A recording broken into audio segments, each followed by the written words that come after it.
सर्व मंगल मांगल्ये शिवे सर्वार्थ साधिके शरण्य त्र्यंबके गौरी नारायणी नमोस्तुते। जय माता दी। ओम नमः शिवाय। माँ भगवती का दिव्य आशीर्वाद आप और आपके समस्त परिवार पर सदा सर्वदा बना रहे। जिस भी शुभ संकल्प, पुण्य भावना या मनोकामना से आप यह पावन पाठ सुनने आए हैं, माता रानी आपकी हर अभिलाषा, हर मनोकामना को अवश्य पूर्ण करें। आज शारदीय नवरात्रि का चौथा दिन है और इस दिन माँ कुष्मांडा की पूजा की जाती है और साथ ही कथा सुनने का विशेष महत्व है। माँ कुष्मांडा अपनी दिव्य शक्ति और अनंत तेज से संपूर्ण सृष्टि को प्रकाशित करने वाली आदि शक्ति हैं। उनकी कृपा से साधक को आयु, यश, बल और सुख समृद्धि की प्राप्ति होती है। तो कथा हमारे चैनल पर पोस्ट कर दी गई है, तो जरूर सुनिएगा। आज हम माँ की कृपा से श्री दुर्गा सप्तशती के 5वें, 6ठे, 7वें और 8वें अध्याय का पावन पाठ करने जा रहे हैं। कहते हैं कि इस पाठ को श्रवण या स्मरण करने मात्र से ही समस्त बाधाएं दूर होती हैं और जीवन में शांति, शक्ति एवं सुख की वृद्धि होती है। तो आइए माँ दुर्गा का ध्यान मन, वचन और कर्म से करते हुए विनम्र भाव से आज के इस पवित्र पाठ का मंगलमय शुभारंभ करते हैं। जय श्री गणेश, जय माता दी। सबसे पहले सुनेंगे श्री दुर्गा कवच। ओम नमः चंडिकाय। मार्कंडे जी कहते हैं, हे पितामह, हे ब्रह्मा जी, जो इस संसार में परम गोपनीय तथा मनुष्यों की सब प्रकार से रक्षा करने वाला है और हमें अधर्म से बचाता है, और साथ ही जो अब तक आपने दूसरे किसी के सामने प्रकट नहीं किया हो, ऐसा कोई साधन हमें बताइए। मार्कंडे जी के इस प्रकार के प्रश्न को सुनकर ब्रह्मा जी बोले, हे ब्राह्मण, ऐसा साधन तो एक देवी का कवच ही है, जो इस विषय में गोपनीय से भी परम गोपनीय, पवित्र तथा संपूर्ण प्राणियों का उपकार करने वाला है। हे महामुने, उसे श्रवण करो, इसी से आपका उद्धार होगा। देवी की 9 मूर्तियां हैं, जिन्हें नव दुर्गा कहते हैं। उनके अलग अलग नाम बताए जाते हैं। प्रथम नाम शैलपुत्री है, दूसरी मूर्ति का नाम ब्रह्मचारिणी है, तीसरा स्वरूप चंद्रघंटा के नाम से प्रसिद्ध है, चौथी मूर्ति को कुष्मांडा कहते हैं, 5वीं दुर्गा का नाम स्कंद माता है, देवी के 6ठे रूप को कात्यायनी कहते हैं, 7वां कालरात्रि और 8वां स्वरूप महागौरी के नाम से प्रसिद्ध है, 9वीं दुर्गा का नाम सिद्धिदात्री है। यह माता के 9 रूप हैं। ये सब नाम सर्वज्ञ महात्मा वेद भगवान के द्वारा ही प्रतिपादित हुए हैं। जो मनुष्य अग्नि में जल रहा हो, रणभूमि में शत्रुओं से घिर गया हो, विषम संकट में फंस गया हो तथा इस प्रकार भय से आतुर होकर जो भगवती दुर्गा की शरण में प्राप्त हुए हों, उनका कभी भी कोई भी अमंगल नहीं होता। युद्ध के समय संकट में पड़ने पर भी उनके ऊपर कोई भी विपत्ति दिखाई नहीं देती। उन्हें शोक, दुख और भय की प्राप्ति कभी नहीं होती। जिन्होंने भक्ति पूर्वक देवी का स्मरण किया है, उनका निश्चय ही अभ्युदय होता है। हे देवेश्वरी, जो तुम्हारा चिंतन करते हैं, उनकी तुम निःसंदेह रक्षा करती हो। चामुंडा देवी प्रेत पर आरूढ़ होती हैं, वाराही भैंसे पर सवारी करती हैं, ऐन्द्री का वाहन ऐरावत हाथी है, वैष्णवी देवी गरुड़ पर ही आसन जमाती हैं, माहेश्वरी वृषभ पर आरूढ़ होती हैं, कौमारी का वाहन मयूर है, भगवान विष्णु की प्रियतमा लक्ष्मी देवी कमल के आसन पर विराजमान है और हाथों में कमल धारण किए हुए हैं। वृषभ पर आरूढ़ ईश्वरी देवी ने श्वेत रूप धारण कर रखा है। ब्राह्मी देवी हंस पर बैठी हुई हैं और सब प्रकार के आभूषणों से विभूषित हैं। इस प्रकार ये सभी माताएं सब प्रकार की योग शक्तियों से संपन्न हैं। इनके अलावा और भी बहुत सी देवियां हैं, जो अनेक प्रकार के आभूषणों की शोभा से युक्त तथा अनेक प्रकार के रत्नों से सुशोभित हैं। ये संपूर्ण देवियां क्रोध में भरी हुई हैं और भक्तों की रक्षा के लिए रथ पर बैठी दिखाई देती हैं। ये शंख, चक्र, गदा, शक्ति, हल और मूसल, खेटक और तोमर, परशु तथा पाश, कुंत और त्रिशूल एवं उत्तम शारंग धनुष आदि अस्त्र शस्त्र अपने हाथों में धारण करती हैं। दैत्यों के शरीर का नाश करना, भक्तों को अभय दान देना और देवताओं का कल्याण करना, यही उनके शस्त्र धारण का उद्देश्य है। ब्रह्मा जी आगे बोले कि कवच आरंभ करने के पहले इस प्रकार प्रार्थना करनी चाहिए। महान रौद्र रूप, अत्यंत घोर पराक्रम, महान बल और महान उत्साह वाली हे देवी, तुम महान भय का नाश करने वाली हो। तुम्हें नमस्कार है। तुम्हारी ओर देखना भी कठिन है। शत्रुओं का भय बढ़ाने वाली हे जगदम्बिके, मेरी रक्षा करो। पूर्व दिशा में ऐन्द्री मेरी रक्षा करे। अग्नि कोण में अग्नि शक्ति, दक्षिण दिशा में वाराही तथा नृत्य कोण में खड्गधारिणी मेरी रक्षा करे। पश्चिम दिशा में वारुणी और वायव्य कोण में मृग पर सवारी करने वाली देवी मेरी रक्षा करे। उत्तर दिशा में कौमारी और ईशान कोण में शूलधारिणी देवी मेरी रक्षा करे। हे ब्रह्माणी, तुम ऊपर की ओर से मेरी रक्षा करो और वैष्णवी देवी नीचे की ओर से मेरी रक्षा करें। इसी प्रकार शव को अपना वाहन बनाने वाली हे चामुंडा देवी, दसों दिशाओं में मेरी रक्षा करें। जया आगे से और विजया पीछे की ओर से मेरी रक्षा करें। वाम भाग में अजिता और दक्षिण भाग में अपराजिता रक्षा करें। उद्योतिनी शिखा की रक्षा करे। उमा मेरे मस्तक पर विराजमान होकर रक्षा करे। ललाट में माला धरी रक्षा करे और यशस्विनी देवी मेरी बाहों का संरक्षण करे। बाहों के मध्य भाग में त्रिनेत्रा और नथुनों की यम घंटा देवी मेरी रक्षा करे। दोनों नेत्रों के मध्य भाग में शंखिनी और कानों की द्वारवासिनी रक्षा करे। कालिका देवी कपोलों की तथा भगवती शांकरी कानों के मूल भाग की रक्षा करें। सुगंधा नासिका की और चर्चिका देवी ऊपर के ओठ की रक्षा करे। नीचे के ओठ की अमृत कला तथा जीभा की सरस्वती देवी मेरी रक्षा करें। कौमारी दांतों की और चंडिका कंठ प्रदेश की रक्षा करें। चित्र घंटा गले की घाटी की और महामाया तालू में रहकर रक्षा करे। कामाक्षी ठोडी की और सर्व मंगला मेरी वाणी की रक्षा करे। भद्रकाली ग्रीवा की और धनुर्धरी मेरुदंड की रक्षा करे। कंठ के बाहरी भाग की नील ग्रीवा और कंठ की नली की नल कुबरी रक्षा करे। दोनों कंधों की खंगिनी और मेरी दोनों भुजाओं की वज्रधारिणी देवी रक्षा करे। मेरे दोनों हाथों की दंडिनी और अंगुलियों की अंबिका रक्षा करे। शूलेश्वरी नखों की रक्षा करे। कुलेश्वरी कुक्षी अर्थात पेट की रक्षा करे। महादेवी दोनों स्तनों की और शोक विनाशिनी देवी मेरे मन की रक्षा करे। ललिता देवी हृदय की और शूल धारिणी उदर की रक्षा करे। नाभि की कामिनी और गुह्य भाग की गुह्येश्वरी रक्षा करे। पूतना और कामिका लिंग की और महेश वाहिनी गुदा की रक्षा करे। भगवती कटी भाग की और विंध्यवासिनी मेरे घुटनों की रक्षा करे। संपूर्ण कामनाओं को देने वाली महाबला देवी मेरी दोनों पिंडलियों की रक्षा करे। नारसिंही दोनों घुटियों की और तेजसी देवी मेरे दोनों चरणों के पृष्ठ भाग की रक्षा करे। श्री देवी पैरों की उंगलियों में और तलवासिनी पैरों के तलवों की रक्षा करे। अपनी दाढ़ों के कारण भयंकर दिखाई देने वाली दष्ट्रा कराली देवी नखों की और उधर्व केशिनी देवी केशों की रक्षा करे। रोमावलियों के छिद्रों की कौबेरी और त्वचा की वागेश्वरी देवी रक्षा करे। पार्वती देवी रक्त की, मज्जा की, वसा, मांस, हड्डी और मेद की रक्षा करे। आंतों की काल रात्रि और पित्त की मुक्तेश्वरी रक्षा करे। मूलाधार आदि कमल कोशों की पद्मावती देवी और कफ की चूड़ामणि देवी रक्षा करें। नख के तेज की ज्वालामुखी रक्षा करें। जिसका किसी भी अस्त्र से भेदन नहीं हो सकता, वह अभिद्या देवी शरीर की समस्त संधियों में रहकर रक्षा करें। हे ब्रह्माणी, आप मेरे वीर्य की रक्षा करें। छत्रेश्वरी छाया की तथा धर्मधारिणी देवी मेरे अहंकार, मन और बुद्धि की रक्षा करें। हाथ में वज्र धारण करने वाली वज्रहस्ता देवी मेरे प्राण, अपान, व्यान, उदान और समान वायु की रक्षा करें।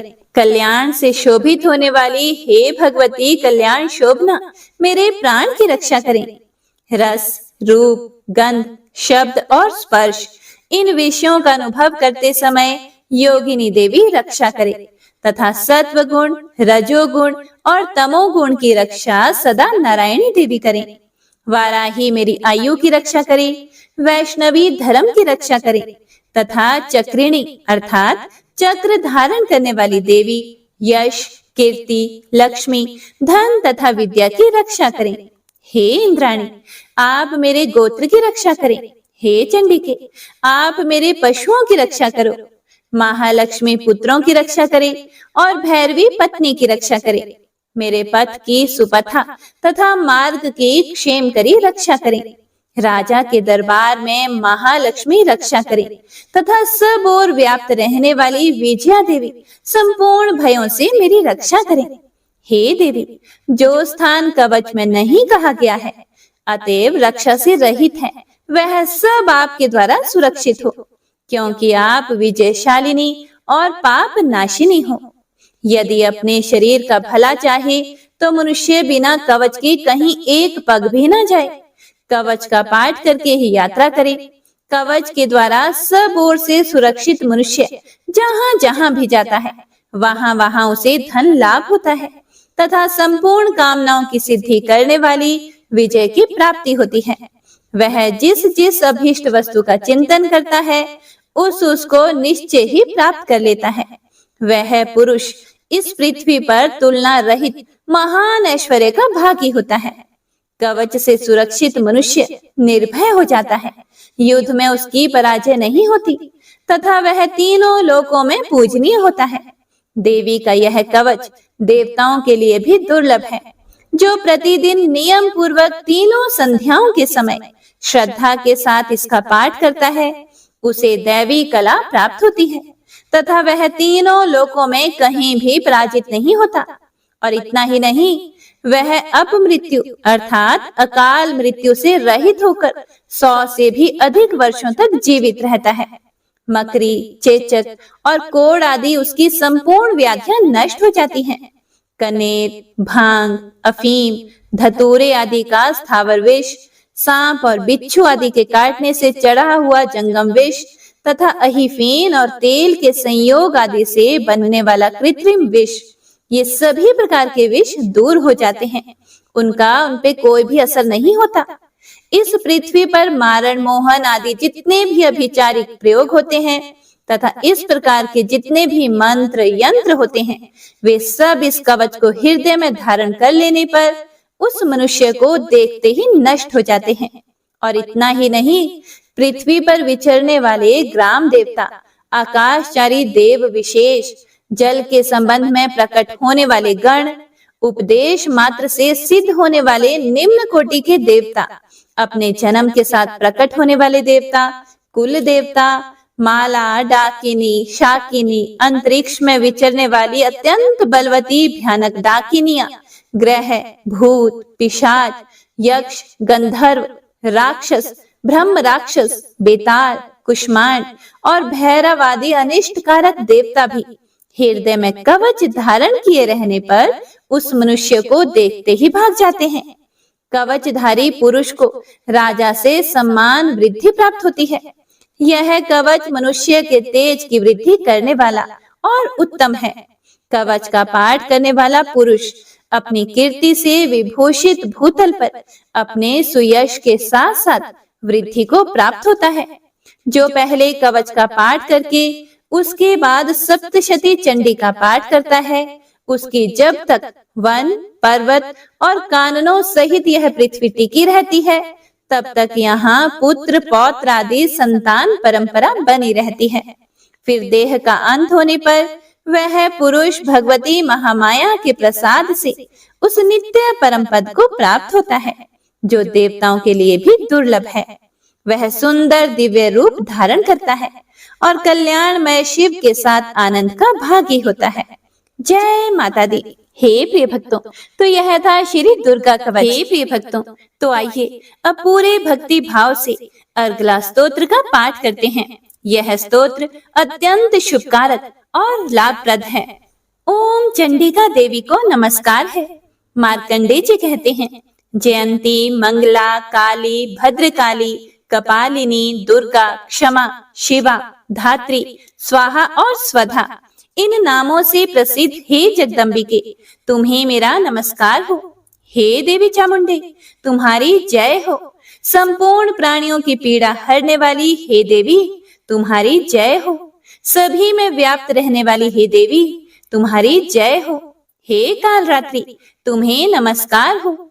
मधु और कैटब को मारने वाली तथा ब्रह्मा जी को वरदान देने वाली हे देवी, तुम्हें नमस्कार है। तुम मुझे रूप अर्थात आत्म स्वरूप का ज्ञान दो। जय अर्थात मोह पर विजय दो। यश अर्थात मोह, विजय और ज्ञान प्राप्ति रूप यश दो। और काम, क्रोध आदि शत्रुओं का नाश करो।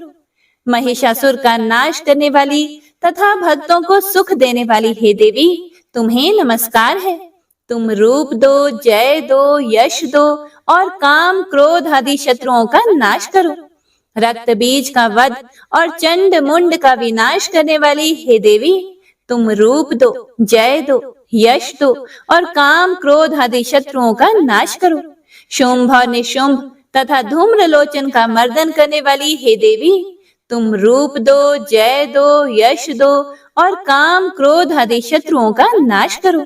सबके द्वारा वंदित युगल चरणों वाली तथा संपूर्ण सौभाग्य प्रदान करने वाली हे देवी, तुम रूप दो, जय दो, यश दो और काम, क्रोध आदि शत्रुओं का नाश करो। हे देवी, तुम्हारे रूप और चरित्र अचिंत्य है। तुम समस्त शत्रुओं का नाश करने वाली हो। तुम रूप दो, जय दो, यश दो और काम, क्रोध आदि शत्रुओं का नाश करो। पापों को दूर करने वाली हे चंडिके, जो भक्ति पूर्वक तुम्हारे चरणों में सर्वदा मस्तक झुकाते हैं, उन्हें रूप दो, जय दो, यश दो और काम, क्रोध आदि शत्रुओं का नाश करो। रोगों का नाश करने वाली हे चंडिके, जो भक्ति पूर्वक तुम्हारी स्तुति करते हैं, उन्हें रूप दो, जय दो, यश दो और काम, क्रोध आदि शत्रुओं का नाश करो। हे चंडिके, इस संसार में जो भी भक्ति पूर्वक तुम्हारी पूजा करते हैं, उन्हें रूप दो, जय दो, यश दो और काम, क्रोध आदि शत्रुओं का नाश करो। मुझे सौभाग्य और आरोग्य दो, परम सुख दो। रूप दो, जय दो, यश दो और काम, क्रोध आदि शत्रुओं का नाश करो। जो मुझसे द्वेष करते हो, उनका नाश और मेरे बल की वृद्धि करो। रूप दो, जय दो, यश दो और काम, क्रोध आदि शत्रुओं का नाश करो। हे देवी, मेरा कल्याण करो। मुझे उत्तम संपत्ति प्रदान करो। रूप दो, जय दो, यश दो और काम, क्रोध आदि शत्रुओं का नाश करो। हे अंबिके, देवता और असुर दोनों ही अपने माथे के मुकुट की मणियों को तुम्हारे चरणों पर घिसते हैं तथा तुम रूप दो, जय दो, यश दो और काम, क्रोध आदि शत्रुओं का नाश करो। तुम अपने भक्त जन को विद्वान, यशस्वी और लक्ष्मीवान बनाओ तथा रूप दो, जय दो, यश दो और काम, क्रोध आदि शत्रुओं का नाश करो। प्रचंड दैत्यों के दर्प का दलन करने वाली हे चंडिके, मुझे शरणागत को रूप दो, जय दो, यश दो और काम, क्रोध आदि शत्रुओं का नाश करो। चतुर्भुज ब्रह्मा जी के द्वारा प्रशंसित चार भुजाधारिणी हे परमेश्वरी, तुम रूप दो, जय दो, यश दो और काम, क्रोध आदि शत्रुओं का नाश करो। हे देवी अंबिके, भगवान विष्णु नित्य निरंतर भक्ति पूर्वक तुम्हारी स्तुति करते रहते हैं। तुम रूप दो, जय दो, यश दो और काम, क्रोध आदि शत्रुओं का नाश करो। हिमालय कन्या पार्वती के पति महादेव जी के द्वारा होने वाली हे परमेश्वरी, तुम रूप दो, जय दो, यश दो और काम, क्रोध आदि शत्रुओं का नाश करो। शचीपति इंद्र के द्वारा सद्भाव से पूजित होने वाली हे परमेश्वरी, तुम रूप दो, जय दो, यश दो और काम, क्रोध आदि शत्रुओं का नाश करो।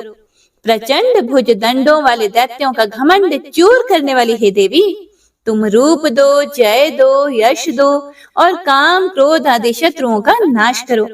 हे देवी अंबिके, तुम अपने भक्तजनों को सदा असीम आनंद प्रदान करती हो। मुझे रूप दो, जय दो, यश दो और काम क्रोध आदि शत्रुओं का नाश करो। मन की इच्छा के अनुसार चलने वाली मनोहर पत्नी प्रदान करो, जो दुर्गम संसार से तारने वाली तथा उत्तम कुल में जन्मी हो। जो मनुष्य इस स्तोत्र का पाठ करके सप्तशती रूपी महास्तोत्र का पाठ करता है, वह सप्तशती की जप संख्या से मिलने वाले श्रेष्ठ फल को प्राप्त होता है और साथ ही वह प्रचुर संपत्ति भी प्राप्त कर लेता है। तो इसी के साथ अर्गला स्तोत्र यहीं पर समाप्त होता है। हे प्रिय भक्तों, तो आइए अब कीलक स्तोत्र का पाठ करते हैं। ओम चंडिका देवी को नमस्कार है। मार्कंडे जी कहते हैं, विशुद्ध ज्ञान ही जिनका शरीर है, तीनों वेद ही जिनके तीन दिव्य नेत्र हैं, जो कल्याण प्राप्ति के हेतु हैं तथा अपने मस्तक पर अर्ध चंद्र का मुकुट धारण करते हैं, उन भगवान शिव को मेरा नमस्कार है। मंत्रों का जो अभिकीलक है, अर्थात मंत्रों की सिद्धि में विघ्न उपस्थित करने वाले शाप रूपी कीलक का जो निवारण करने वाला है, उस सप्तशती स्तोत्र को संपूर्ण रूप से जानना चाहिए और जानकर उसकी उपासना करनी चाहिए। यद्यपि सप्तशती के अतिरिक्त अन्य मंत्रों के जप में भी जो निरंतर लगा रहता है, वह भी कल्याण का भागी होता है। उसके भी उच्चाटन आदि कर्म सिद्ध होते हैं तथा उसे भी समस्त दुर्लभ वस्तुओं की प्राप्ति हो जाती है। तथापि जो अन्य मंत्रों का जप ना करके केवल इस सप्तशती नामक स्तोत्र से ही देवी की स्तुति करते हैं, उन्हें स्तुति मात्र से ही सच्चिदानंद स्वरूपिणी देवी सिद्ध हो जाती हैं। उन्हें अपने कार्य की सिद्धि के लिए मंत्र, औषधि तथा अन्य किसी भी साधन के उपयोग की आवश्यकता नहीं रहती। बिना जप के ही उनके उच्चाटन आदि समस्त आभिचारिक कर्म सिद्ध हो जाते हैं और इतना ही नहीं, उनकी संपूर्ण अभीष्ट वस्तुएं भी सिद्ध होती हैं। लोगों के मन में यह शंका थी कि जब केवल सप्तशती की उपासना से अथवा सप्तशती को छोड़कर अन्य मंत्रों की उपासना से भी समान रूप से सब कार्य सिद्ध होते हैं, तब इनमें श्रेष्ठ कौन सा साधन है? लोगों की इस शंका को सामने रखकर भगवान शंकर ने अपने पास आए हुए जिज्ञासुओं को समझाया कि यह सप्तशती नामक संपूर्ण स्तोत्र ही सर्वश्रेष्ठ एवं कल्याणमय है। उसके बाद भगवती चंडिका के सप्तशती नामक स्तोत्र को महादेव जी ने गुप्त कर दिया। सप्तशती के पाठ से जो पुण्य प्राप्त होता है, उसकी कभी भी समाप्ति नहीं होती, किंतु अन्य मंत्रों के जप जन्य पुण्य की समाप्ति हो जाती है। इसीलिए भगवान शिव ने अन्य मंत्रों की अपेक्षा जो सप्तशती की ही श्रेष्ठता का निर्णय किया, उसे यथार्थ ही जानना चाहिए। अन्य मंत्रों का जप करने वाला पुरुष भी यदि सप्तशती के स्तोत्र और जप का अनुष्ठान कर ले, तो वह भी पूर्ण रूप से ही कल्याण का भागी होता है। इसमें तनिक भी संदेह नहीं करना चाहिए। जो साधक कृष्ण पक्ष की चतुर्दशी अथवा अष्टमी को एकाग्रचित होकर भगवती की सेवा में अपना सर्वस्व समर्पित कर देता है और फिर उसे प्रसाद रूप से ग्रहण करता है, उसी पर भगवती प्रसन्न होती हैं, अन्यथा उनकी प्रसन्नता नहीं प्राप्त होती। इस प्रकार सिद्धि के प्रतिबंधक रूप कीलक के द्वारा महादेव जी ने इस स्तोत्र को कीलित कर रखा है। जो पूर्वोक्त रीति से निष्कीलन करके इस सप्तशती स्तोत्र का प्रतिदिन स्पष्ट उच्चारण पूर्वक पाठ करता है, वह मनुष्य सिद्ध हो जाता है, वही देवी का पार्षद होता है और वही गंधर्व भी होता है। सर्वत्र विचरते रहने पर भी संसार में उसी कहीं भी भय नहीं होता। वह अपमृत्यु के वश में नहीं पड़ता तथा देह त्यागने के बाद वह मोक्ष को प्राप्त कर लेता है। इसीलिए कीलन को जानकर उसका परिहार करके ही सप्तशती का पाठ आरंभ करे। जो ऐसा नहीं करता उसका नाश हो जाता है। इसीलिए कीलक और निष्कीलन का ज्ञान प्राप्त करने पर ही यह स्तोत्र निर्दोष होता है और विद्वान पुरुष इस निर्दोष स्तोत्र का ही पाठ आरंभ करते हैं। स्त्रियों में जो कुछ भी सौभाग्य आदि दृष्टि गोचर होता है, वह सब देवी के प्रसाद का ही फल है। इसीलिए इस कल्याणमय स्तोत्र का सदा ही जप करना चाहिए। इस स्तोत्र का मंद स्वर से पाठ करने पर स्वल्प फल की प्राप्ति होती है और उच्च स्वर से पाठ करने पर पूर्ण फल की सिद्धि होती है। इसीलिए उच्च स्वर से ही इसका पाठ आरंभ करना चाहिए। जिनके प्रसाद से ऐश्वर्य, सौभाग्य, आरोग्य, संपत्ति, शत्रुनाश तथा परम मोक्ष की भी सिद्धि होती है, उस कल्याणमयी जगदम्बा की स्तुति मनुष्य क्यों नहीं करते। इति कीलक स्तोत्र संपूर्ण। हे प्रिय भक्तों, तो आइए मन में माँ भगवती का ध्यान करते हुए श्री दुर्गा सप्तशती के 5वें अध्याय का रसपान करते हैं, जिसमें देवताओं द्वारा देवी की स्तुति, चंड मुंड के मुख से अंबिका के रूप की प्रशंसा सुनकर शुंभ का उनके पास दूत भेजना और दूत का निराश लौटना, इसका वर्णन किया गया है। सबसे पहले सुनेंगे विनियोग। ओम इस उत्तर चरित्र के रुद्र ऋषि हैं, महासरस्वती देवता हैं, अनुष्टुप छंद हैं, भीमा शक्ति है, भ्रामरी बीज है, सूर्य तत्व है और सामवेद स्वरूप है। महासरस्वती की प्रसन्नता के लिए उत्तर चरित्र के पाठ में इसका विनियोग किया जाता है। ध्यानम। जो अपने कर कमलों में घंटा, शूल, हल, शंख, मूसल, चक्र, धनुष और बाण धारण करती हैं, शरद ऋतु के शोभा संपन्न चंद्रमा के समान जिनकी मनोहर कांति है, जो तीनों लोकों की आधारभूता और शुंभ आदि दैत्यों का नाश करने वाली है, तथा गौरी के शरीर से जिनका प्राकट्य हुआ है, उन महासरस्वती देवी का मैं निरंतर भजन करती हूँ। ऋषि कहते हैं, पूर्व काल में शुंभ और निशुंभ नामक असुरों ने अपने बल के घमंड में आकर शचीपति इंद्र के हाथ से तीनों लोकों का राज्य और यज्ञ भाग छीन लिए थे।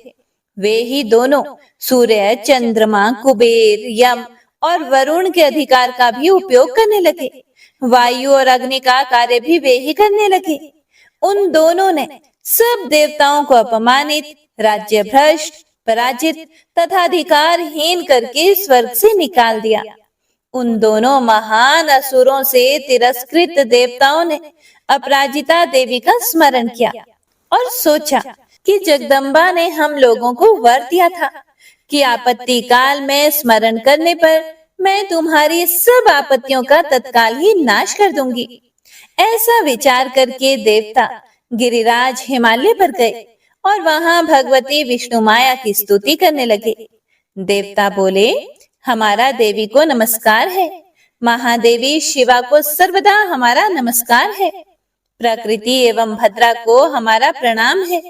हम लोग नियम पूर्वक जगदम्बा को नमस्कार करते हैं, रौद्रा को नमस्कार है, नित्या, गौरी एवं धात्री को बारंबार हमारा नमस्कार है, ज्योत्सनामयी चंद्र रूपिणी एवं सुख स्वरूपा देवी को सतत प्रणाम है, शरणागतों का कल्याण करने वाली वृद्धि एवं सिद्धि रूपा देवी को हम बारंबार नमस्कार करते हैं। नृति अर्थात राक्षसों की लक्ष्मी, राजाओं की लक्ष्मी तथा शिव पत्नी स्वरूपा आप जगदम्बा को बारंबार नमस्कार है। दुर्गा, दुर्गपारा, सारा, सर्वकारिणी, ख्याति, कृष्णा और धूम्रा देवी को सर्वदा नमस्कार है। अत्यंत सौम्य तथा अत्यंत रौद्र रूपा देवी को हम नमस्कार करते हैं, उन्हें हमारा बारंबार प्रणाम है। जगत के आधारभूता कृति देवी को बारंबार नमस्कार है।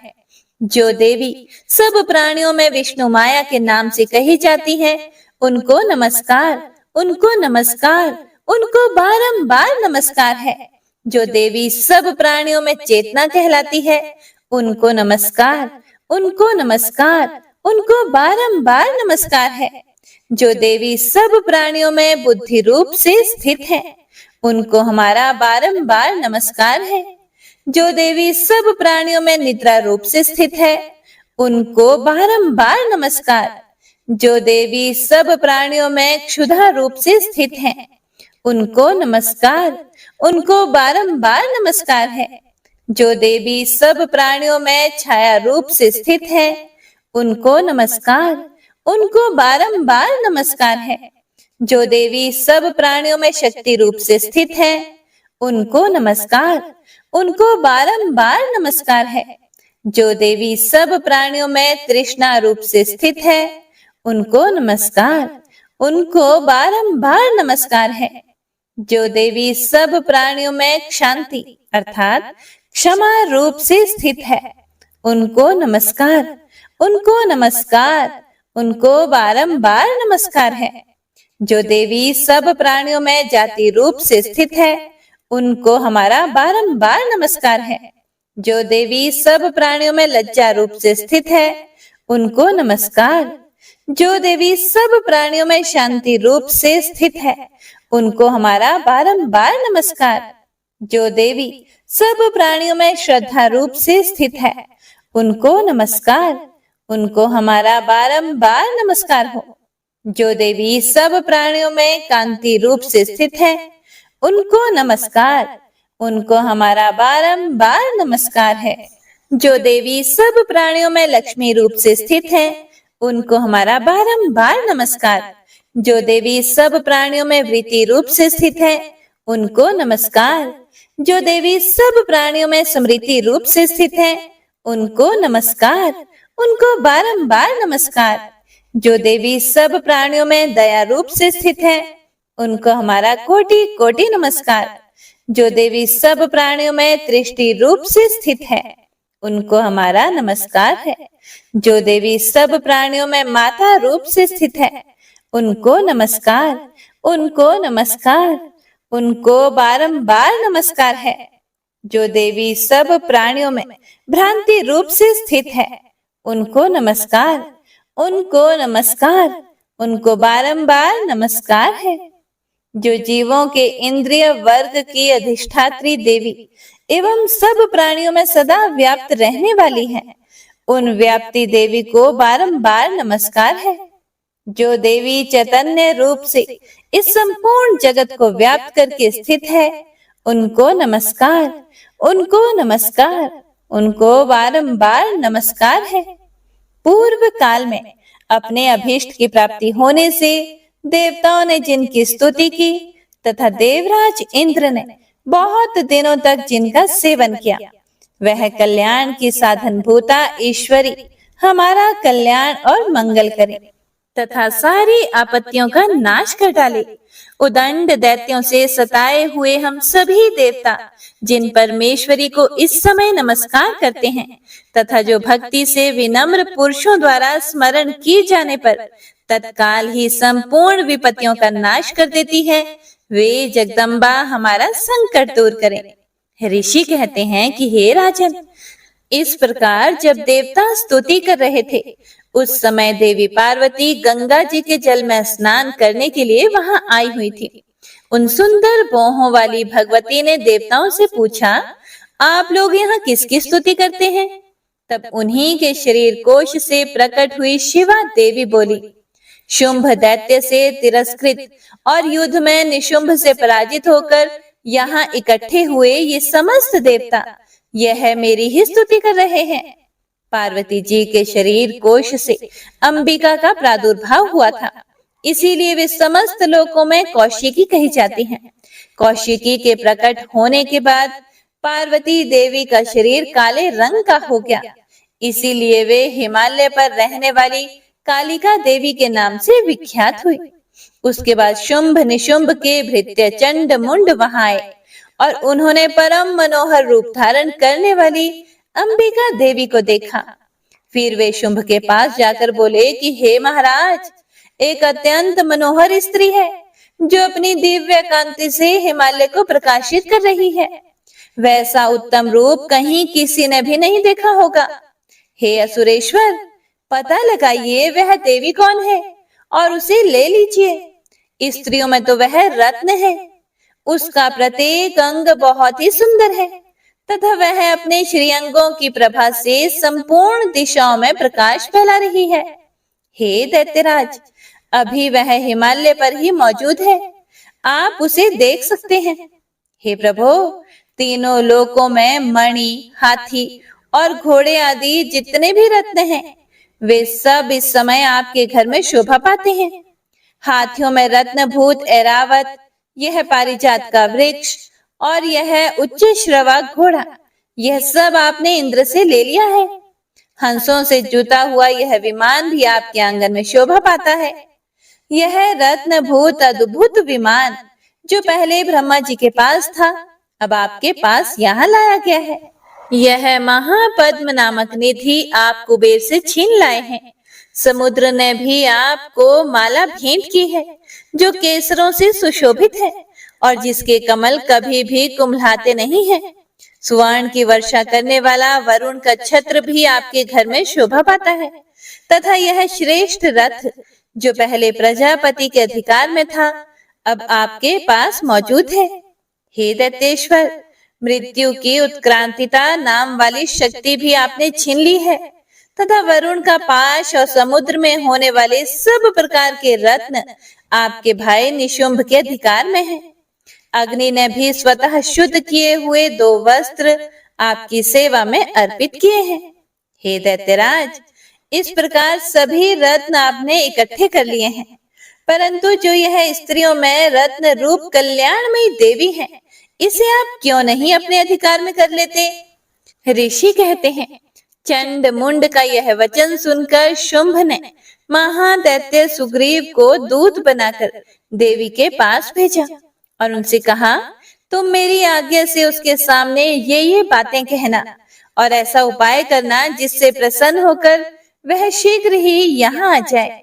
वह दूत पर्वत के अत्यंत रमणीय प्रदेश में जहाँ देवी मौजूद थी वहां पर गया और मधुर वाणी में कोमल वचन बोला। दूत बोला, हे देवी, दैत्यराज शुंभ इस समय तीनों लोकों के परमेश्वर हैं।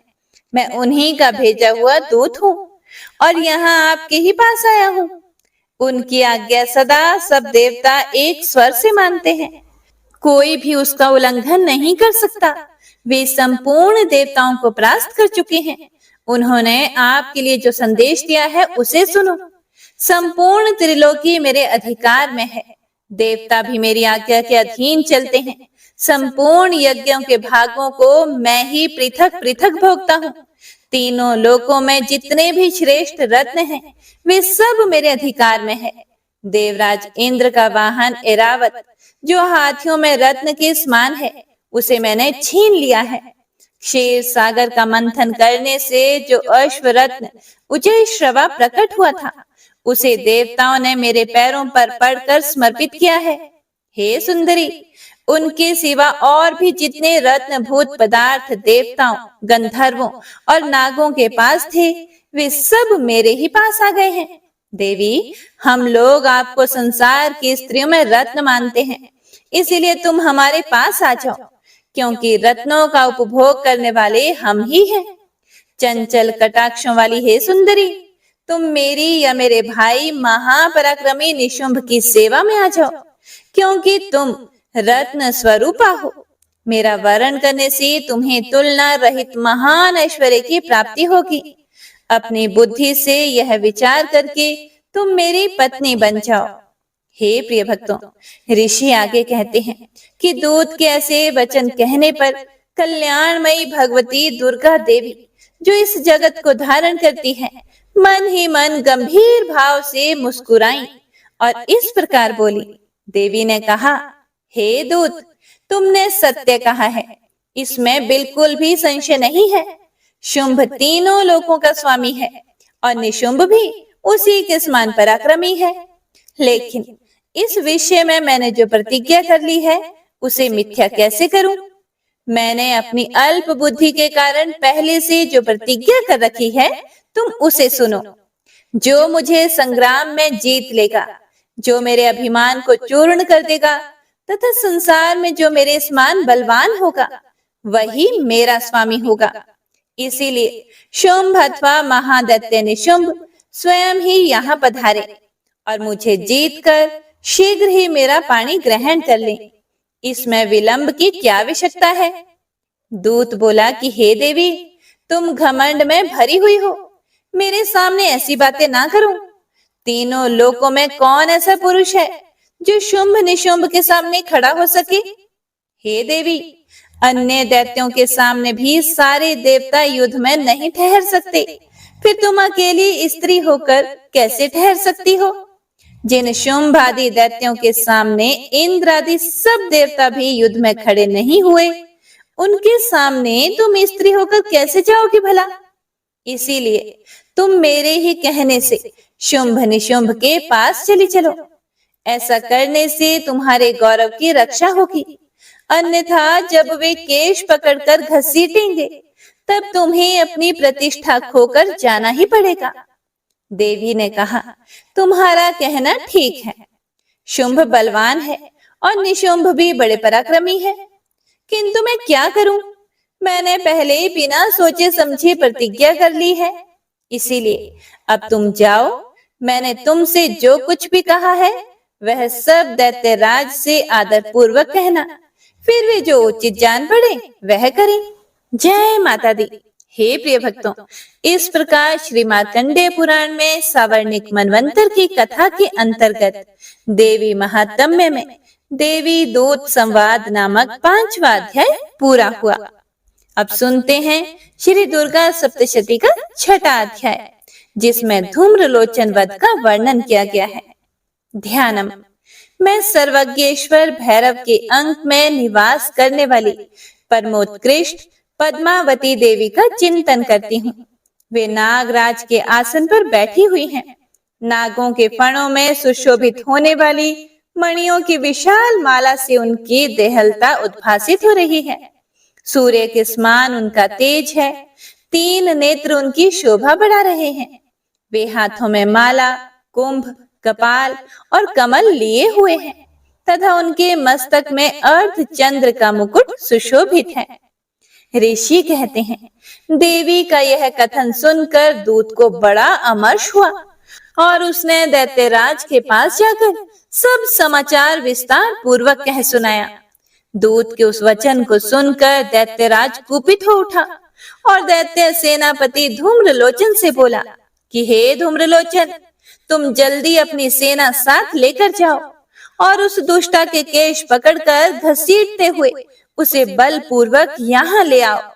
उसकी रक्षा करने के लिए यदि कोई दूसरा खड़ा हो तो वह देवता, यक्ष अथवा गंधर्व ही क्यों ना हो, उसे अवश्य ही मार डालना। ऋषि कहते हैं, शुंभ के इस प्रकार आज्ञा देने पर वह धूम्रलोचन दैत्य 60,000 असुरों की सेना को साथ लेकर वहां से तुरंत चल दिया। वहां पहुंचकर उसने हिमालय पर रहने वाली देवी को देखा और ललकार कर उससे कहा, अरे तू शुंभ निशुंभ के पास चल। यदि इस समय प्रसन्नता पूर्वक मेरे स्वामी के समीप नहीं चलेगी तो मैं बलपूर्वक झोंटा पकड़कर घसीटते हुए तुझे ले चलूंगा। देवी बोली, तुम्हें दैत्यों के राजा ने भेजा है। तुम स्वयं भी बलवान हो और तुम्हारे साथ विशाल सेना भी है। ऐसी दशा में यदि मुझे बलपूर्वक ले चलोगे तो मैं तुम्हारा क्या कर सकती हूँ भला? ऋषि कहते हैं कि देवी के ऐसा कहने पर असुर धूम्रलोचन उनकी ओर दौड़ा। तब अंबिका ने हुम शब्द के उच्चारण मात्र से उसे भस्म कर दिया। फिर तो क्रोध में भरी हुई दैत्यों की विशाल सेना और अंबिका ने एक दूसरे पर तीखे सायकों, शक्तियों तथा फरसों की वर्षा करना आरंभ कर दिया। और इतने में ही देवी का वाहन सिंह क्रोध में भरकर भयंकर गर्जना करके गर्दन के बालों को हिलाता हुआ असुरों की सेना में कूद पड़ा। उसने कुछ दैत्यों को पंजों की मार से, कितनों को अपने जबड़ों से और कितने ही महादैत्यों को पटक कर ओठ की दाढ़ों से घायल करके मार डाला। उस सिंह ने अपने नखों से कितनों के पेट फाड़ डाले और थप्पड़ मारकर कितनों के सिर धड़ से अलग कर दिए, कितनों की भुजाएं और मस्तक काट डाले तथा अपनी गर्दन के बाल हिलाते हुए उसने दूसरे दैत्यों के पेट फाड़कर उनका रक्त चूस लिया। अत्यंत क्रोध में भरे हुए देवी के वाहन उस महाबली सिंह ने क्षण भर में ही असुरों की सारी सेना का संहार कर डाला। शुंभ ने जब सुना कि देवी ने धूम्रलोचन असुर को मार डाला तथा उसके सिंह ने सारी सेना का सफाया कर डाला, तब उस दैत्य राज को बड़ा क्रोध हुआ। उसका ओठ कपकपाने लगा। उसने चंड और मुंड नामक 2 महादैत्यों को आज्ञा दी कि हे चंड और हे मुंड, तुम लोग बहुत बड़ी सेना लेकर वहां जाओ, उस देवी के झोंटे पकड़कर अथवा उसे बांधकर शीघ्र यहाँ लेकर आओ। यदि इस प्रकार उसको लाने में संदेह हो तो युद्ध में सब प्रकार के अस्त्र शस्त्रों तथा समस्त आसुरी सेना का प्रयोग करके उसकी हत्या कर डालना। उस दुष्टा की हत्या होने तथा सिंह के भी मारे जाने पर उस अंबिका को बांधकर साथ लेकर शीघ्र ही लौट आना। जय माता दी। हे प्रिय भक्तों, इस प्रकार श्री मार्कंडेय पुराण में सावर्णिक मनवंतर की कथा के अंतर्गत देवी महात्म्य में धूम्रलोचन वध नामक 6वां अध्याय पूरा हुआ। आइए अब सुनते हैं श्री दुर्गा सप्तशती के 7वें अध्याय को, जिसमें चंड और मुंड के वध का वर्णन किया गया है। ध्यानम। मैं मातंगी देवी का ध्यान करती हूँ। वे रत्नमय सिंहासन पर बैठकर पढ़ते हुए तोते का मधुर शब्द सुन रही हैं। उनके शरीर का वर्ण श्याम है। वे अपना एक पैर कमल पर रखे हुए हैं और मस्तक पर अर्ध चंद्र धारण करती हैं तथा कहलार पुष्पों की माला धारण किए वीणा बजाती हैं। उनके अंग में कसी हुई चोली शोभा पा रही है। वे लाल रंग की साड़ी पहने हाथ में शंखमय पात्र लिए हुए हैं। उनके वदन पर मधु का हल्का हल्का प्रभाव जान पड़ता है और ललाट में बेंदी शोभा दे रही है। हे प्रिय भक्तों, पाठ को आगे सुनाते हुए ऋषि कहते हैं कि उसके बाद शुंभ की आज्ञा पाकर वे चंड मुंड आदि दैत्य चतुरंगिनी सेना के साथ अस्त्र शस्त्रों से सुसज्जित होकर चल दिए। फिर गिरिराज हिमालय के स्वर्णमय ऊंचे शिखर पर पहुंचकर उन्होंने सिंह पर बैठी देवी को देखा। वे मंद मंद मुस्कुरा रही थी।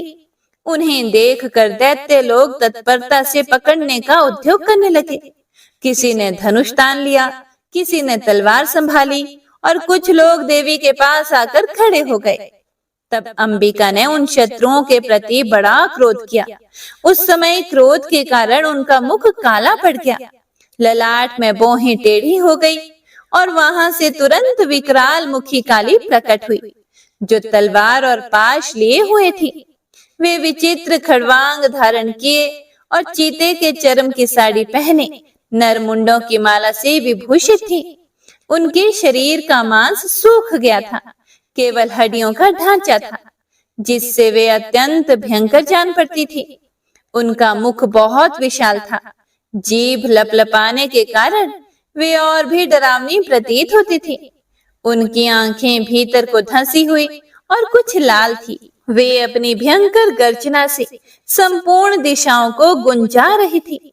बड़े बड़े दैत्यों का वध करती हुई वे कालिका देवी बड़े वेग से दैत्यों की उस सेना पर टूट पड़ी और उन सबको भक्षण करने लगी।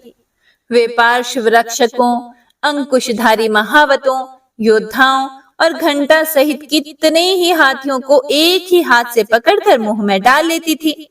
इसी प्रकार घोड़े, रथ और सारथी के साथ रथी सैनिकों को मुंह में डालकर वे उन्हें बड़े भयानक रूप से चबा डालती थी। किसी के बाल पकड़ लेती, किसी का गला दबा देती, किसी को पैरों से कुचल डालती और किसी को छाती के धक्के से गिराकर मार डालती थी। वे असुरों के छोड़े हुए बड़े बड़े अस्त्र शस्त्र मुंह से पकड़ लेती और रोष में भरकर उनको दांतों से पीस डालती थी। काली ने बलवान एवं दुरात्मा दैत्यों की वह सारी सेना रौंद डाली, खा डाली और कितनों को मार भगाया।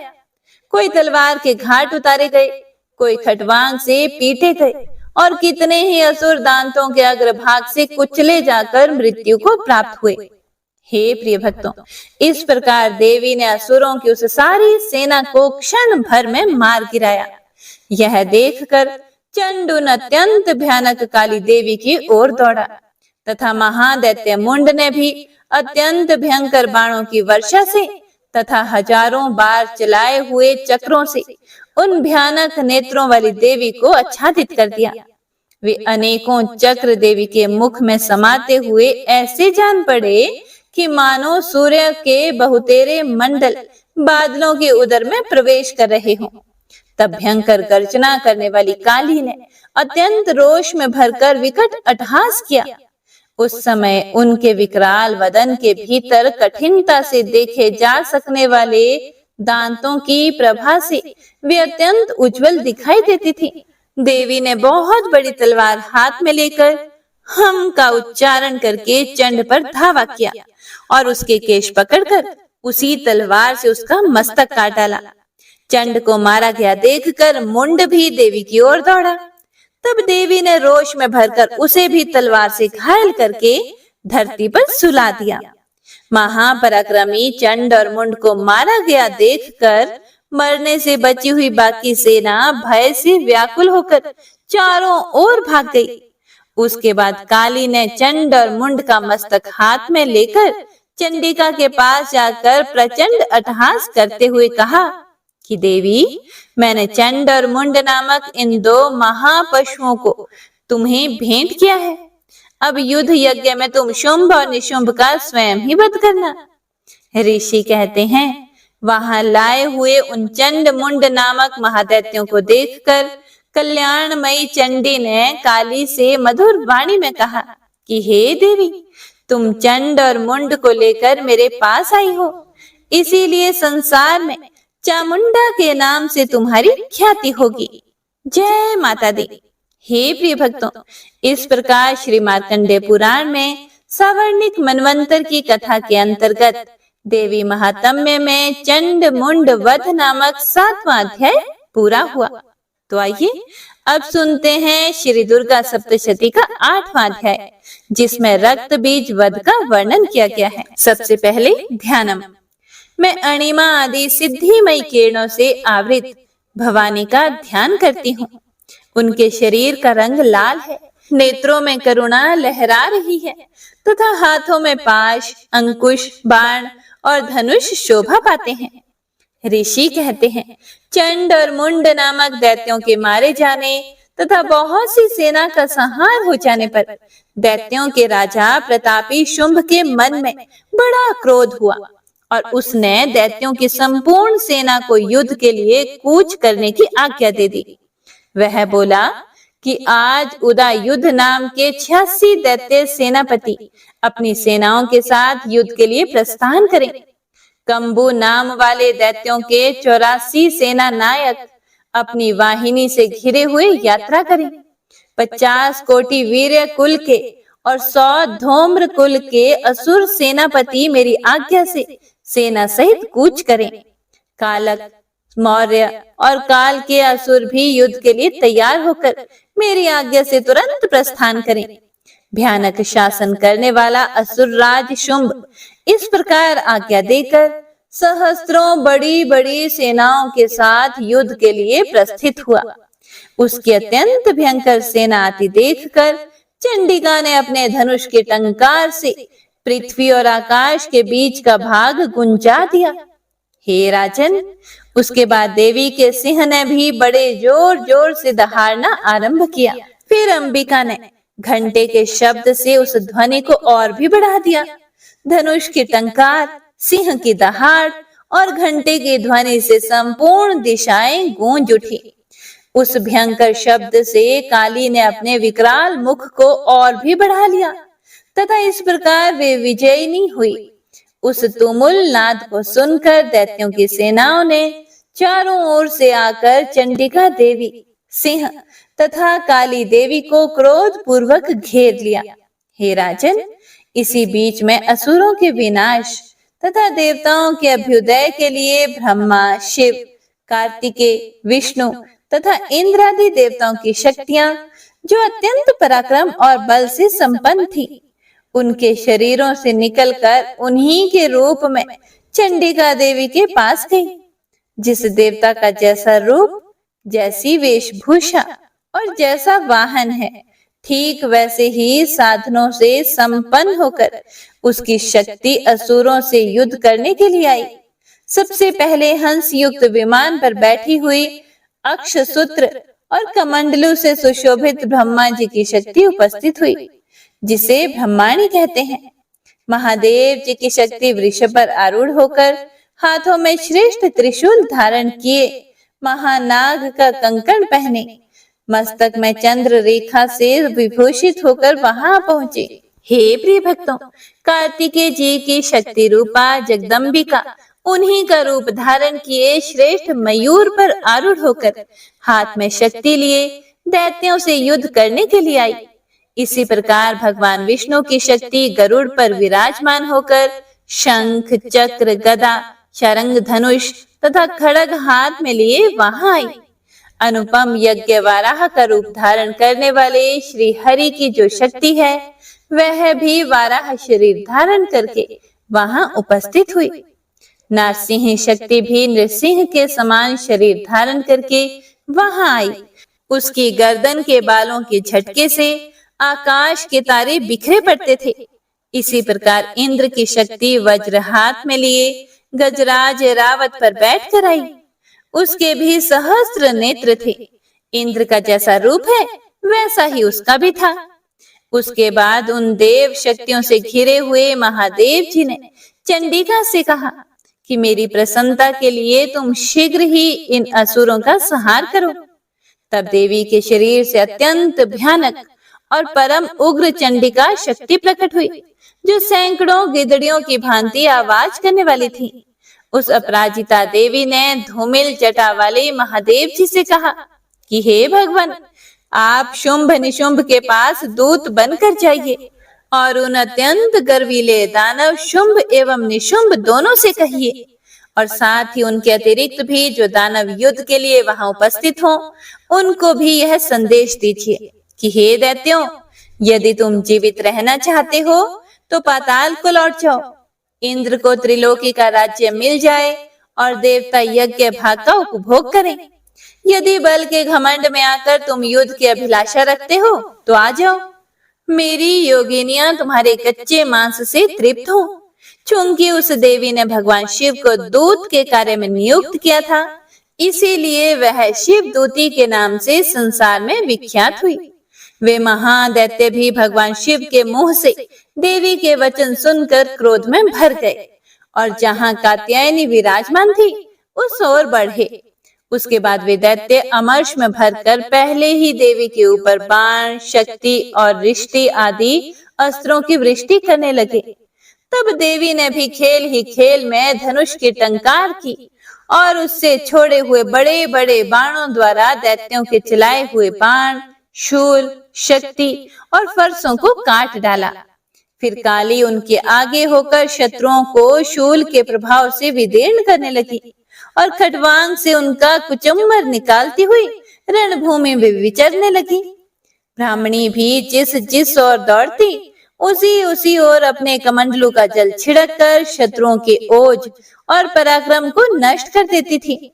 माहेश्वरी ने त्रिशूल से तथा वैष्णवी ने चक्र से और अत्यंत क्रोध में भरी हुई कुमार कार्तिकेय की शक्ति ने शक्ति से दैत्यों का संहार आरंभ किया। इंद्र शक्ति के वज्र प्रहार से विदीर्ण होकर सैकड़ों दैत्य दानव रक्त की धारा बहाते हुए पृथ्वी पर सो गए। वाराही शक्ति ने कितनों को अपनी थुथुन की मार से नष्ट किया, दाढ़ों के अग्रभाग से कितनों की छाती छेद डाली तथा कितने ही दैत्य उसके चक्र की चोट से विदीर्ण होकर गिर पड़े। नरसिंह भी दूसरे दूसरे महादैत्यों को अपने नखों से विदीर्ण करके खाती और सिंहनाद से दिशाओं एवं आकाश को गुंजाती हुई युद्ध क्षेत्र में विचरने लगी। कितने ही असुर शिवदूती के प्रचंड अट्टहास से अत्यंत भयभीत होकर पृथ्वी पर गिर पड़े और गिरने पर उन्हें शिवदूती ने उस समय अपना ग्रास बना लिया। इस प्रकार क्रोध में भरे हुए मातृगणों को अनेक प्रकार के उपायों से बड़े बड़े असुरों का मर्दन करते देखकर दैत्य सैनिक भाग खड़े हुए। मातृगणों से पीड़ित दैत्यों को युद्ध से भागते देखकर रक्त बीज नामक महादैत्य क्रोध में भरकर युद्ध करने के लिए आया। उसके शरीर से जब रक्त की बूंद पृथ्वी पर गिरती, तब उसी के समान शक्तिशाली एक दूसरा महादैत्य पृथ्वी पर पैदा हो जाता। महासुर रक्त बीज हाथ में गदा लेकर इंद्र शक्ति के साथ युद्ध करने लगा। तब ऐन्द्री ने अपने वज्र से रक्त बीज को मारा। वज्र से घायल होने पर उसके शरीर से बहुत सा रक्त चूने लगा और उससे उसी के समान रूप तथा पराक्रम वाले योद्धा उत्पन्न होने लगे। उसके शरीर से रक्त की जितनी बूंदें गिरी, उतने ही पुरुष उत्पन्न हो गए। वे सब रक्त बीज के समान ही वीर्यवान, बलवान तथा पराक्रमी थे। वे रक्त से उत्पन्न होने वाले पुरुष भी अत्यंत भयंकर एवं अस्त्र शस्त्रों का प्रहार करते हुए वहां मात्र गणों के साथ घोर युद्ध करने लगे। पुनः वज्र के प्रहार से जब उसका मस्तक घायल हुआ, तब रक्त बहने लगा और उससे हजारों पुरुष उत्पन्न हो गए। वैष्णवी ने युद्ध में रक्त बीज पर चक्र का प्रहार किया तथा ऐन्द्री ने उस दैत्य सेनापति को गदा से चोट पहुंचाई। वैष्णवी के चक्र से घायल होने पर उसके शरीर से जो रक्त बहा और उससे जो उसी के बराबर आकार वाले सहस्त्रों महादैत्य प्रकट हुए, उनके द्वारा संपूर्ण जगत व्याप्त हो गया। कौमारी ने शक्ति से, वाराही ने खड़ग से और माहेश्वरी ने त्रिशूल से महादैत्य रक्त बीज को घायल किया। क्रोध में भरे हुए उस महादैत्य रक्त बीज ने भी गदा से सभी मातृशक्तियों पर पृथक पृथक प्रहार किया। शक्ति और शूल आदि से अनेक बार घायल होने पर जो उसके शरीर से रक्त की धारा पृथ्वी पर गिरी, उससे भी निश्चय ही सैकड़ों असुर उत्पन्न हुए। इस प्रकार उस महादैत्य के रक्त से प्रकट हुए असुरों द्वारा संपूर्ण जगत व्याप्त हो गया। इससे उन देवताओं को बड़ा भय हुआ।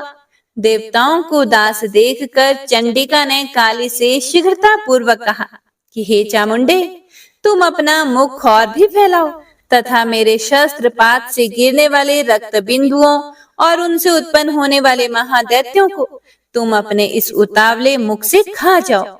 इस प्रकार रक्त से उत्पन्न होने वाले महादैत्यों का भक्षण करती हुई तुम रण में विचरती रहो। ऐसा करने से उस दैत्य का सारा रक्त क्षीण हो जाने पर वह स्वयं भी नष्ट हो जाएगा।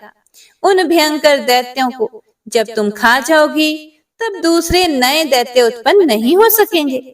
काली से ऐसा कहकर चंडिका देवी ने शूल से रक्त बीज को मारा और काली ने अपने मुख में उसका रक्त ले लिया तथा उससे वहां चंडिका पर गदा से प्रहार किया। लेकिन उस गदापात ने देवी को तनिक भी वेदना नहीं पहुंचाई। रक्त बीज के घायल शरीर से बहुत सा रक्त गिरा, किंतु जैसे ही वह गिरा, वैसे ही चामुंडा ने उसे अपने मुख में ले लिया। रक्त गिरने से काली के मुख में जो महादैत्य उत्पन्न हुआ, उन्हें भी वह चट कर गई और उसने रक्त बीज का रक्त भी पी लिया। उसके बाद देवी ने रक्त बीज को, जिसका रक्त चामुंडा ने पी लिया था, वज्र, बाण, खड़ग तथा रिष्टि आदि से मार डाला। हे राजन, इस प्रकार शस्त्रों के समुदाय से आहत एवं रक्तहीन हुआ महादैत्य रक्त बीज पृथ्वी पर गिर पड़ा। हे राजन, इसमें देवताओं को अनुपम हर्ष की प्राप्ति हुई और मातृगण उन असुरों के रक्तपान के मद से तत्पर सा होकर नृत्य करने लगे। जय माता दी। हे प्रिय भक्तों, इस प्रकार श्री मार्कंडेय पुराण में सावर्णिक मनवंतर की कथा के अंतर्गत देवी महात्म्य में रक्त बीज वध नामक 8वां अध्याय पूरा हुआ। तो सभी भक्तजन एक बार प्रेम से बोलिए, दुर्गा मैया की जय। क्षमा प्रार्थना। हे परमेश्वरी, मेरे द्वारा रात दिन सहस्त्रों अपराध होते रहते हैं। यह मेरा दास है, ऐसा समझकर मेरे उन अपराधों को आप कृपा पूर्वक क्षमा करो। हे परमेश्वरी, मैं आवाहन नहीं जानती, विसर्जन करना नहीं जानती तथा पूजा करने का ढंग भी नहीं जानती, क्षमा करो। हे देवी सुरेश्वरी, मैंने जो मंत्रहीन, क्रियाहीन और भक्तिहीन पूजन किया है, वह सब आपकी कृपा से पूर्ण हो। सैकड़ों अपराध करके भी जो आपकी शरण में जाकर जगदम्ब कहकर पुकारता है, उसे वही गति प्राप्त होती है जो ब्रह्मा आदि देवताओं के लिए भी सुलभ नहीं है। हे जगदम्बिके, मैं अपराधी हूँ, किंतु आपकी शरण में आई हूँ। इस समय दया की पात्र हूँ, आप जैसा चाहो वैसा करो। हे देवी परमेश्वरी, अज्ञान से, भूल से अथवा बुद्धि भ्रांत होने के कारण मैंने जो न्यूनता या अधिकता कर दी हो, वह सब क्षमा करो और मुझ पर प्रसन्न हो। सच्चिदानंद स्वरूपा परमेश्वरी, जगन्माता कामेश्वरी, आप प्रेम पूर्वक मेरी यह पूजा स्वीकार करो और मुझ पर प्रसन्न रहो। हे देवी, हे सुरेश्वरी, आप गोपनीय से भी गोपनीय वस्तु की रक्षा करने वाली हो। मेरे निवेदन किए हुए इस जप को ग्रहण करो। आपकी कृपा से मुझे सिद्धि प्राप्त हो। हे प्रिय भक्तों, तो आज की कथा यहीं पर समाप्त होती है। उम्मीद है आपको कथा पसंद आई होगी। पसंद आए तो कथा को लाइक करके कमेंट बॉक्स में जयकारा लगाते हुए चैनल को सब्सक्राइब जरूर कीजिएगा और साथ ही बेल आइकन को भी ऑन कीजिएगा, ताकि जब भी हम कोई कथा पोस्ट करें तो आपको समय पर नोटिफिकेशन मिल जाए। तो माता रानी आप सभी भक्तों की मनोकामनाओं को पूर्ण करें। मिलते हैं अगली कथा के साथ, तब तक के लिए जय माता दी। ओम नमः शिवाय।